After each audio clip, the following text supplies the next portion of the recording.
Hello, and welcome to RED 6544, Cognition, Comprehension, and Content Area Reading, or as we often refer to it, the 3 C's. We will be taking this course over summer C of 2015. I'm Dr. Danielle Dennis. I am an Associate Professor of Literacy Studies at USF.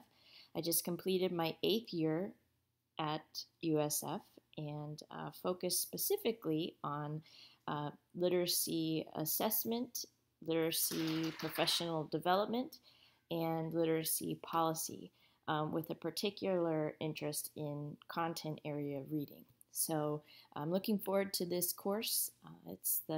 I don't even know how many times I've taught it, but this is actually the second summer that I've taught it in the way that I'll present to you today. So I'm particularly interested in your feedback and want you to know that I've made adjustments to this course based on feedback from last year. So I really do take your feedback quite seriously. This presentation is going to focus on a course overview broadly, and then looking at Theme 1 specifically. And the topic for Theme 1 is what do we mean by reading comprehension? So your readings and your assignments will all be geared towards that particular question. Just so you know, there will be a presentation like this one for each of the themes, but this one is a bit longer simply because I'm also talking about the course overview. So know that in the future, while this one may be closer to 15 minutes, most of them are closer to 5. Okay, so looking at the course broadly, the first thing I will say is that if you have not read over the syllabus by this point, I would pause this presentation and go back to your syllabus and read through it. Because while I'll talk about pieces from it, I'm not going to go into depth because you do have that as a resource down the road throughout the course. So please read that before moving forward. So as I said, the 3C class is very much focused on reading comprehension, and the emphasis on the class is placed on the concepts of cognition and learning, metacognition, and comprehension of text, including in the reading process. And those are specific to content areas. So we're really looking at how children, adolescents, and adults learn to read text that are focused on teaching them content, and how they think through those texts, how they negotiate them, etc. So speaking of text, there are 3 required texts that everyone in this course will read. Those are listed on your syllabus, and they were also listed on an announcement I posted for the course. In addition to those 3 books that everyone will read, you will select one book from a list of books for a PLC project that you will work on. Those books are either specifically related to a particular content area, such as science, math, or social studies, or they look more broadly at how we help students negotiate text in content areas. So I really recommend that you use the links I shared to look into the books closely so that you can make a decision on a book that will be of interest to you and will support you in your professional development. Once you've selected those books, I will then put you into PLC groups, and you will work on a PLC presentation, which is noted in the syllabus, for most of the semester, a little over half of the semester. So again, you have the 3 required books that everyone will read, and then you will select a book from a list of text for your PLC project. You'll notice that in the syllabus there is a content outline. The course is broken into 5 themes. Each of those themes lasts approximately 10 days. It's a summer class, so everything gets squished into a smaller amount of time, which means that you're pretty much moving the whole time, although I've tried to make this very manageable, mostly because I would rather you learn the material that's presented well than just have a lot of material to try to get through. So I have made it reasonable, but that's based on the fact that you have 10 days to complete each module. So you'll have to figure out how to pace yourself in a way that makes sense to you. So those modules, when you're on Canvas, those modules are found under the Modules tab on the left side of the screen for this course. Each module is laid out. I have opened every module for you so that you can work at your own pace in this course. I do not recommend that you move forward to the next module, however, until you've completed the one before it. So finish Module 1, upload all of your assignments, and then move on to Module 2. I think the course will get too confusing otherwise because some of these assignments build upon one another. That's not to say you can't download rubrics and assignment descriptions, but try to stay on pace in terms of finishing one module, then moving on to the next, because they're designed that way. For each module, you'll see that there is a checklist of what you need to do for that module, as well as a presentation like this one. So the checklist you do not need to turn in. It's not something I need to see from you. It's really meant just as a tool to support you. So if you feel like it's helpful to you and you want to download it and use it as a guide, that's great. If it's not particularly helpful for you and you have a different way of organizing yourself, that's fine too. I just find it to be helpful, and the feedback I've had from my students is that that is the case, so I've kept them for you. And again, the presentations will be available to you so that you can go back to them anytime. Okay, so like I said, the checklist for Theme 1 is posted. Basically, it's exactly what it says. So it lists everything that's due and has a line for you to check it off so you know if they've been completed. So this includes any assignments that you need to submit, as well as any readings that you need to do. And so hopefully this is helpful to you. For PLC preparation, that's actually the first assignment that will be due. You'll find it under the Assignment tab in Canvas, and all you're doing is clicking on the link, which will take you to a Google form, and selecting through a multiple choice quiz, essentially, although it's not graded, which text you would prefer to read for your PLC group. That's it. That is due by the first Thursday of class, however, so at 11:59 p.m., so please make sure that you complete that by then. I will send out a reminder because I know the first week does get busy and hectic as you try to get all your coursework together, but it's essential you know what book you are reading, what group you are in, so that you can get that book and start preparing for the PLC project.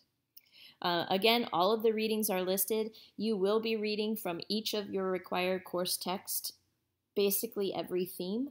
So it's important that you have those materials available to you and that you're ready to go. There is a fair bit of reading, although I think you'll find that the reading for this course is interesting. Most people comment that they really like the books that are in this class, and so you know, I think it's just a matter of pacing yourself. I will tell you that my dogs bark every time I do one of these presentations, so you'll just get to know them over the course of a semester. So anyway, with those readings, you're also going to complete a learning log, and I'll talk about those a little bit later in this presentation, but that is a public professional blog space, so something to keep in mind as we go. There's also a teachers as readers assignment and the student assignment, and I'll talk about those here in just a minute. Okay, so the specific readings for this theme are listed here. So you'll see that from the Cummins book, The Close Reading of Informational Text. There you go, that's Orion. There's probably nothing out there. You'll read chapters 1 and 2. And then in the Harvey and Goodvie Strategies That Work book, you'll read chapters 1 through 3.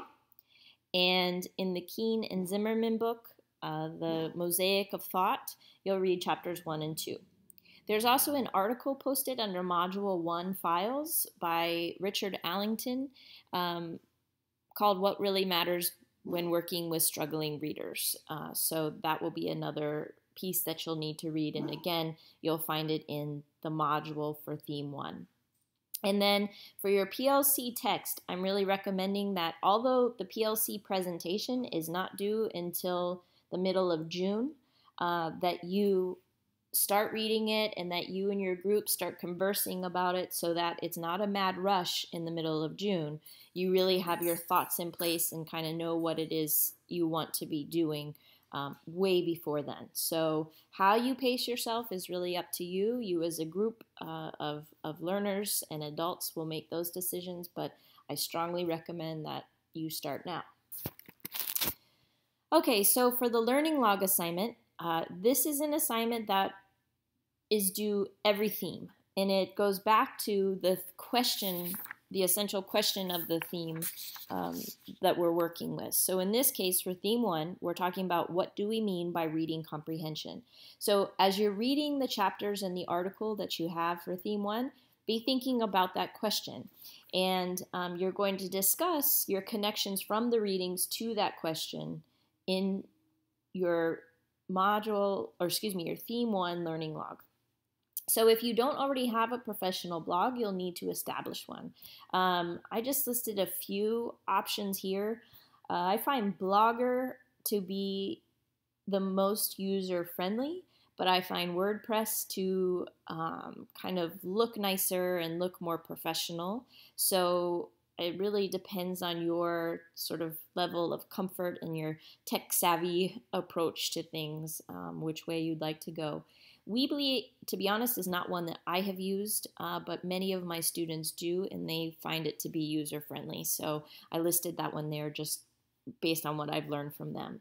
So you'll need to set up that professional blog, and then each theme, you'll write a learning log based on the theme's question and the readings. So you need to make sure that you are citing the readings in that writing. It doesn't need to be an APA paper, so to speak, but you just need to connect back and talk about the authors so that I know what you're referring to. When writing these blogs, think about sort of the kind of attention you pay when you read a blog or something on the internet. It's not like a reflection that you may have written in undergrad, for example, where they were several pages long, because no one's going to read those. And my hope for you would be that this is a space that you would keep up after you're finished with this course. So I don't expect these to be super long. I don't expect the equivalent of multiple paragraphs for each reading, but what I really would like to see is that you're thinking about that essential question and you're tying back what you've read to that in a way that will hold the interest of an internet audience. I'll give you feedback on that, so what I would suggest is please don't stress too much about the learning log. Just get your thoughts down and I'll provide you feedback as we go. These are ways for me to get at what you're understanding from the readings and trying to help you and engage in conversation. So all you do then in terms of posting this is you post a link to your blog to the assignment tab. So for each theme, there's a tab under assignments for the learning log. You can also get there through the module page. So either way, you're able to get there, and you're just going to post the link to that blog. Okay, so it needs to be a live blog that I can get to through a link. For the Teachers as Readers assignment, what you're going to do is you'll include a tab for this assignment on your professional blog space.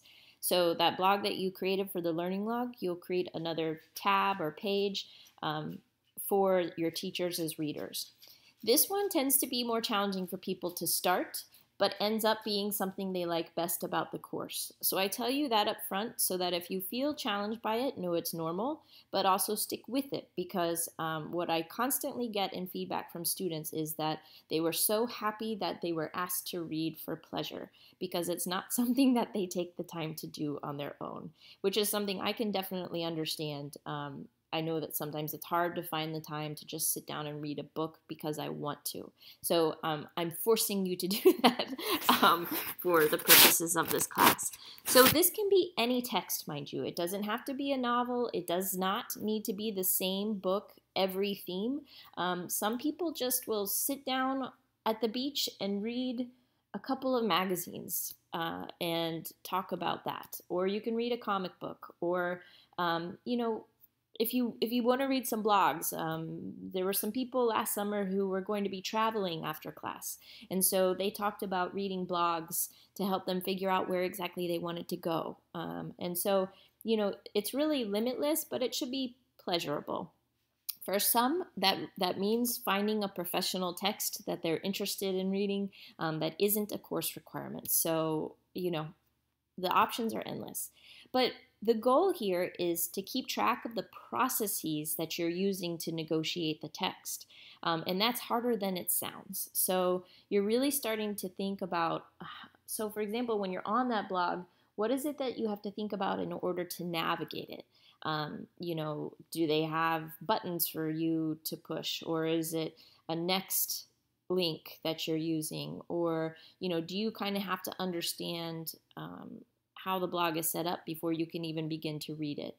If it's a magazine, maybe you talk about how you flip through it until you find something that interests you, that you don't need to read it from cover to cover because not everything in it pertains to you.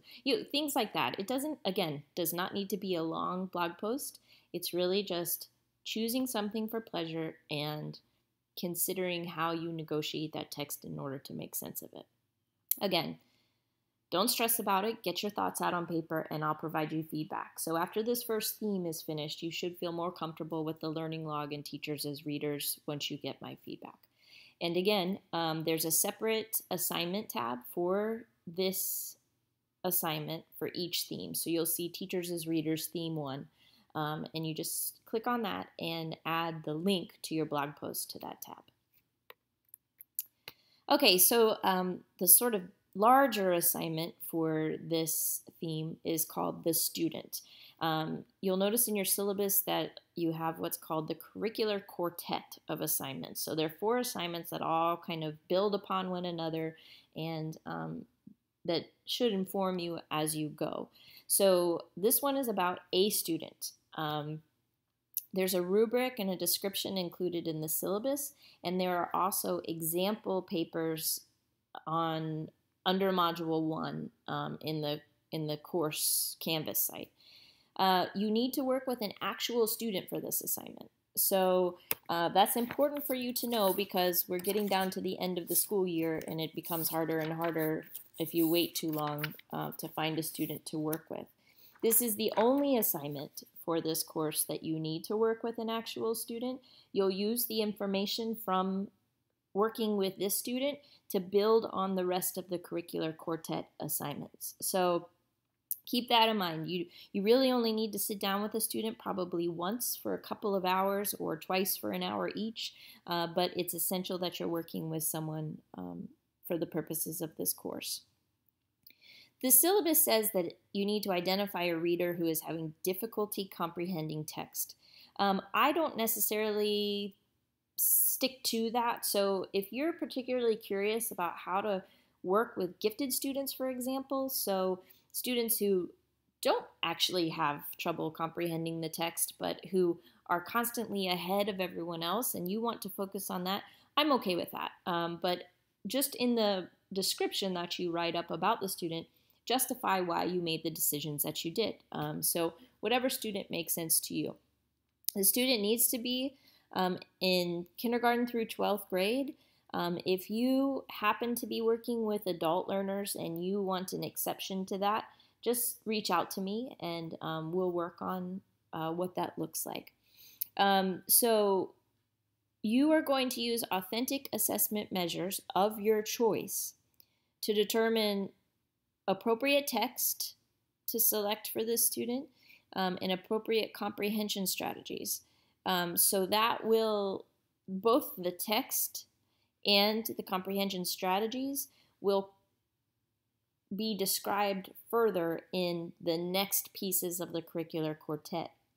So for the purposes of this assignment, you're really providing a description of the student and discussing the results of the assessments that you administer. Again, those assessments are up to you, but they should ultimately be able to help you determine the types of text you'll use with the student. Okay, so again, the description, the rubric, and examples are all available to you either in the syllabus or in the module tab on Canvas. If you have any questions, please don't hesitate to email me. I do recommend that you email me directly using the email address that's here. It's also on the syllabus. Sometimes the Canvas messages don't go through right away, and so I don't see them until I log back in, and that means I'm usually taking longer to respond than normal. So if you email me and you have not heard back from me in 24 hours, that means I have not seen your email. The only exception to that might be weekends. I would take a little bit longer. And I do teach a study abroad program in the summer, so I will let you know when I'm leaving and when I'm coming back, all of those things. Once I'm over there, there's no delay. It's just it might feel weird when I'm responding to you because the time is a little bit off. But just keep that in mind. If you don't hear back from me in 24 hours and it's during the week, feel free to just flip that email back to me because I'm very good about email. So if there's a delay, there's something wrong. So anyway, I look forward to working with each of you in this class. And if you have any questions after this, just let me know.